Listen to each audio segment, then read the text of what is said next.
Hello everyone, welcome to Chart Engineers. This is going to be the fourth lesson of the syllabus and I'm going to discuss a concept that is called fair value gaps. What is a fair value gap?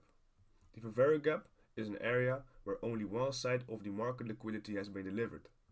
This means that there are resting orders in the form of liquidity inside the fair value gaps.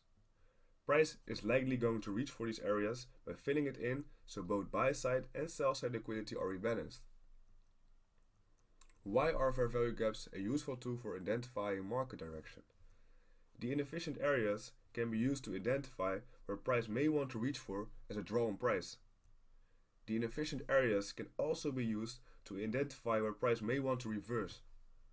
Having an understanding about fair value gaps will be useful to navigate through the markets. In this part of the teaching, I'm going to explain on how to identify a fair value gap. Here you can see a little example of a price chart and assume the price is bullish. So I'm going to explain how to identify a bullish fair value gap. Here you can see a black line drawn from this candle, wick high, and a black horizontal drawn from this candle's wick low. And why I am drawing these areas from the candle's wick high to the candle's wick low? It's because on this candle there was buy side delivered all the way back up here and price went lower and closed back here. So in this wick there was buy side delivered and sell side delivered. And the same counts for the opposite side. Here you can see this candle's wick's low, price went lower and then closed back here again. So this wick is not a fair value gap because there was sell side and buy side delivered. This area, however, has only seen buy side being delivered.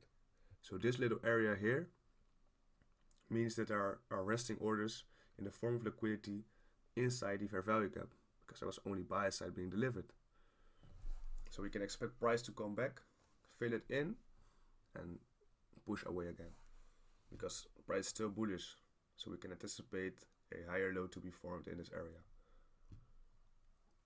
Here you can see how price is moving lower, filling it in completely, and moving away nicely, following trend and market structure.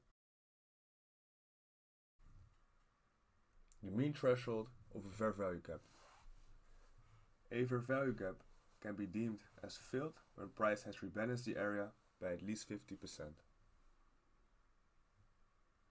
The 50% mean threshold is a general rule of thumb, so it does not always have to rebalance the area by 50% or more. Here you can see a price chart, little price fractal, and we are assuming that price is bearish. So we have bearish market structure, and price is currently forming a lower low.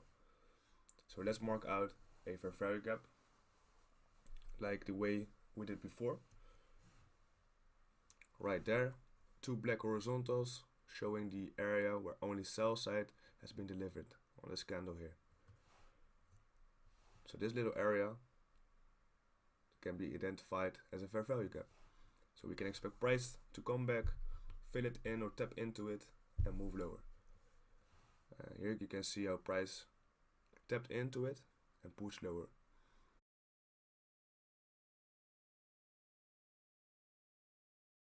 But like I explained before, the mean threshold of a fair value gap is 50%, and this red line indicates the 50% mean threshold.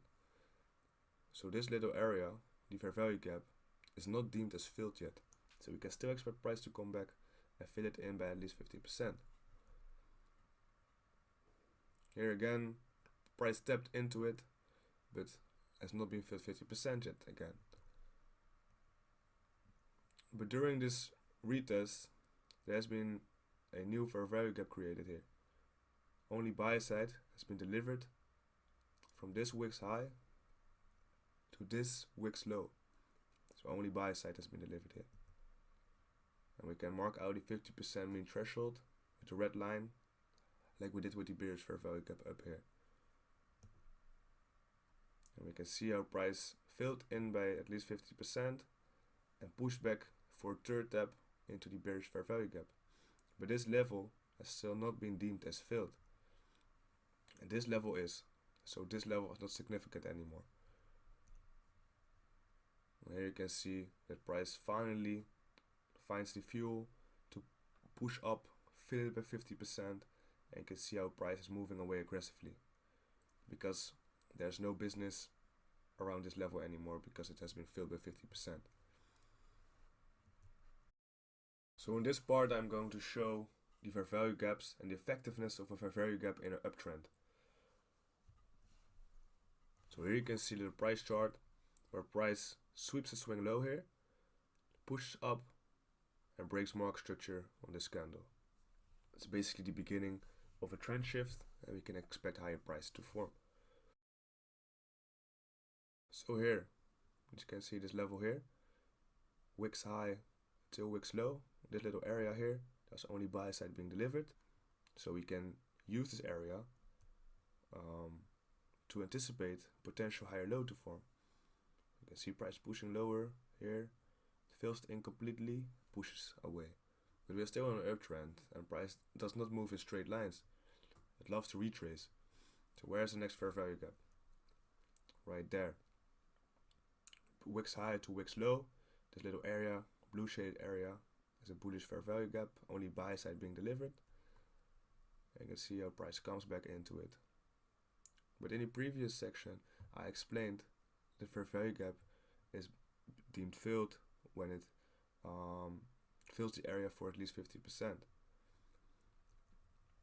You can see our price comes back exactly at the 50% mark, right there, and push up. And when this happens, there's usually a quick move away from the level. Here, a little fair value gap. You can see blue shaded area, and price taps into it, push away. Another fair value gap right there, pushes back into it, pushes away. One more time, pinpoint reaction, and push away. So this is an example of the effectiveness of fair value gaps in an uptrend, where we can anticipate higher lows to be formed. Fair value gaps in a downtrend. So now I'm going to show you an example of the effectiveness of fair value gaps in a downtrending market. Here you can see the beginning of a trend shift. Price sweeps the swing high on the left and breaks market structure on this low here. So here, little fair value gap from this wicks low to this wicks high. To this blue shaded area, there was only sell side being delivered, so we can expect price to tap into it and move lower. And here you can see how price taps into it, moves lower. And in this move lower, there has been a new fair value gap created. Right there. Wicks low to wicks high. This blue shaded area was only sell side being delivered. You can see how price taps into it, moves away aggressively again. New fair value gap right there. Price, you see in the blue shaded area, was only sell side being delivered. And see how price taps into it, only by a little, but this is enough. And then price pushes lower. And like I said before, it's not necessary that price fills in the 50% area all the time, but because it's just a general rule of thumb, the price wants to fill it by at least 50%. But here is a nice example of where that didn't happen. It was a small little tap. Here again, tapped into it, price moved lower again. So this was a teaching about fair value gaps. I hope you all find it useful. And yeah, if you understand these fair value gaps, if you play with them a little, backtest it, and see for yourself how effective they are with identifying where price may want to form a higher low, where price may want to form a lower high, where price could reverse, where price may want to react. So yeah, it's a very strong tool for identifying market direction. So yeah, I hope you all find it useful, and I see you all on the other side.